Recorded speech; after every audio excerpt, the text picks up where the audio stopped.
Thank you for working so hard to get through so many items of the agenda this morning. So let's see if we can lift the pace a wee bit. And to assist in these matters, I'm going to leave item 24 to lie on the table till the meeting of the 22nd of February. And the reason that I'm doing that is because there has been a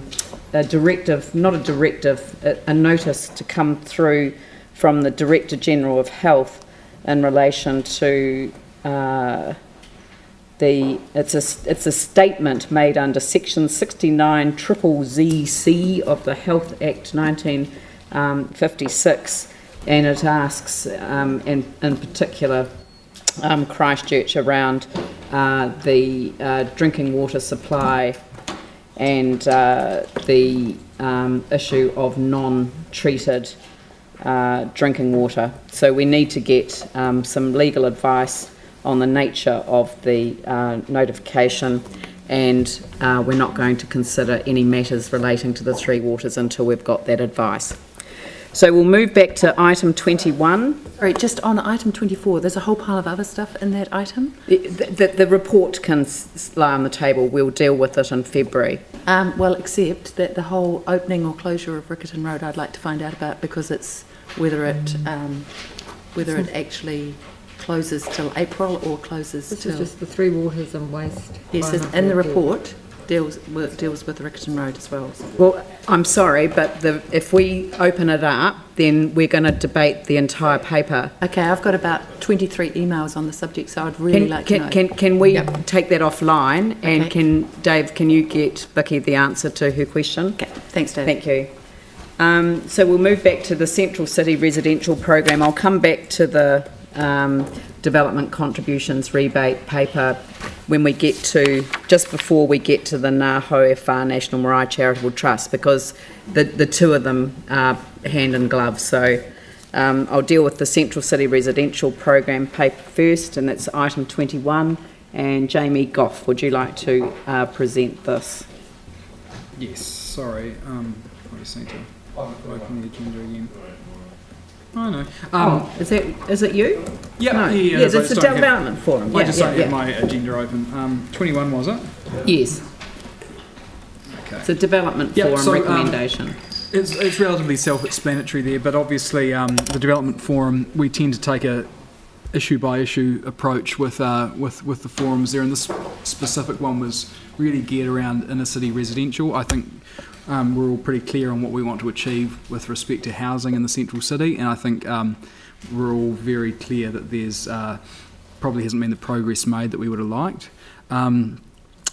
Fundamentally, the feedback that we were getting from the development community there is that the DC rates with DC rebate scheme works for them. They find that it certainly assists. Those cost savings are passed on to the consumer. So some of the stuff that would have started with a 5 now starts with a 4, and the stuff that would have started with a 6 starts with a 5. So that's good. It would benefit developers if there was only one developer in the world, but luckily there's more than one, so it's open to anyone. So that's why it's been effective. They were complimentary of that, but I think we're all very cognisant of the fact that there may be more that we need to do in this space. There are limited levers that we can pull, such as LVRs, cost of land, cost of construction. All of that is outside of our control. The development contributions one is inside our control, so that was encouraging. In the recommendations that you'll see here, and actually, sorry, I just need to put my annotations on there because I've highlighted some of the differences in the alternate staff recommendation, but things like the city maintenance and that sort of stuff, the cleanliness there, I think has fallen well behind, particularly if we want to really showcase the Christchurch Central City as an attractive space to live. So I think the additions that staff have made to the original recommendation I think is positive. It notes that the residential program is currently in development and intended to accelerate the delivery of Central City residential development. There's the only other additions that differ there are in 2A and recommending interventions and tools to support housing delivery in the central city. Totally agree with that. B, encouraging new and more diverse housing models very supportive of that, because it's not just the $1 million apartments we need more of, it's also the ones underneath, and it's the whole spread that we need if the city's going to function. Parts 2C, enhance the central city living experience. Again, that's pretty straightforward. And E, site-specific and neighbourhood scale enabling central city housing. I'm not entirely sure what that exactly means, but but I'm sure that it's well-intentioned and good. Anyway, I think that this is very much a work in progress. The barrier sites has been one piece of work the Development Forum has done, which has been encouraging. It's trending in the right direction. There's still a lot more work to do. But to highlight a couple of those things there, we're all aware that the land value in the central city has been propped up artificially, and that's discouraging, because the developers are obviously going to go where it's financially attractive, and whilst it helps with the development contributions rebate, there's probably still margin in greenfield developments, and greenfield developments on the outskirts of the city aren't going to help our rebuild. So for Christchurch rebuild to work, we're going to need a central city that works, and a large component of that's going to be residents. And I'm really heartened this council gets that. We're on the same page, but I think our staff are equally on the same page. So this is the beginning of a new piece of work here, and I think our first Development Forum meeting, and I encourage you all to come if you'd like to, that we really will try and focus on what those interventions are and what we can be doing. We can't pull all the levers because some are outside of our control, but if we can indirectly affect them, I think we should be keen to do that, and the ones that we can directly affect, we should most certainly be trying to pull those levers. And the only other thing that I'd add is if you look at the attached report, there's the program aims, and I'll just quickly highlight those, because it just really illustrates how our staff have done a magnificent job of identifying what the barriers are and what we need to be addressing. That's 20,000 people target inside the central city. It's an ambitious target, but we should be grabbing that with both arms and doing everything that we can do in that space. If we continue to do what we are currently doing, we won't get there. So we need to do something differently, and in my view, that is one of the top priorities, I think, for this council. If we're going to be successful, accelerate residential delivery, de-risk the development and the delivery of the diverse housing stock. So it's across the board. The demand has been there for the higher priced apartments, but because it is not competitive enough at the lower end, and with the factors that I mentioned, LVRs, cost of land, cost of construction, we're not getting it across the line. So that's the challenge, and it's a big one. But staff get it, you guys get it, and we'll be tackling that with the Development Forum. So I think there's a pretty good set of recommendations there, but happy to answer any questions, and I'm not sure if the team here want to speak to anything more there. Did staff want to speak to the report at all? Councillor Goff has covered most things. I think the only thing I'd add in relation to 2A is that the intention to deal with a range of interventions and tools to support housing delivery is entirely in line with the new Housing Minister's stated objectives in that area. So that's consistent. Yeah, I think I found the Development Forum incredibly valuable.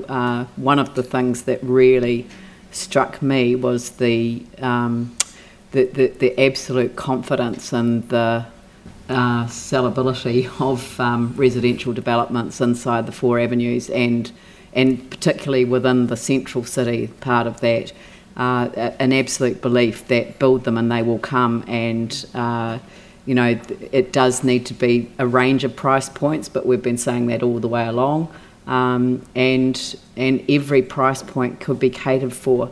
Everyone knows that this is what's holding back the central city. So. And really so people are aware, I think this is a good time for me to say it, but there are things that really do not help our situation. The build it and they will come is indeed completely true, and we're hearing that from the development community there, but the viability is challenging, even with the development contributions rebate. So that helps, but you still get to a price point where people just go, you know what, it's not enough to get us over the line because it's more attractive to do it elsewhere, and that's really challenging for us as a local authority, because that's not what we want people to say. So spend $1.2 million on a small townhouse in the CBD and buy a mansion out in, you know, Avonhead for the same price. You know, it's just, yeah, I mean, that's the challenge. Yes. And, you know, LVR, you know, realistically, banks are saying you have to have 80% pre-sales before you'll get funding. Yeah. So it's very hard to get people across the line. So a developer looks and goes, way too hard. And that's the last thing that we want. Yeah. So, Jamie, you'd like to move this. Be delighted to move seconded by Dion. The staff recommendation? Yeah. Sorry, I should have articulated that better. The alternate staff recommendation, which I think encapsulates more of the discussion. It's just added a bit more value to it. There's this wee typo there, and I'm not sure if that's been picked up, but it was just it repeated around the 5 aims or something. There was a the. Strongly endorses the 5 emerging aims. Yeah, right. Okay. And there's actually 4 aims too, I noticed on the thing too. So maybe if we get rid of the just and change take 5 out to 4. the emerging aims. Just put sorry, take out the word 5. Yeah, thank you. Right, Dion seconded. Yanni. I just had 2 questions. It would appear to me that this is doing work that Regenerate Christchurch was asked to do in regards to the central city. So why are we doing this work and not Regenerate, given that we've funded them and put that into the letter of expectation?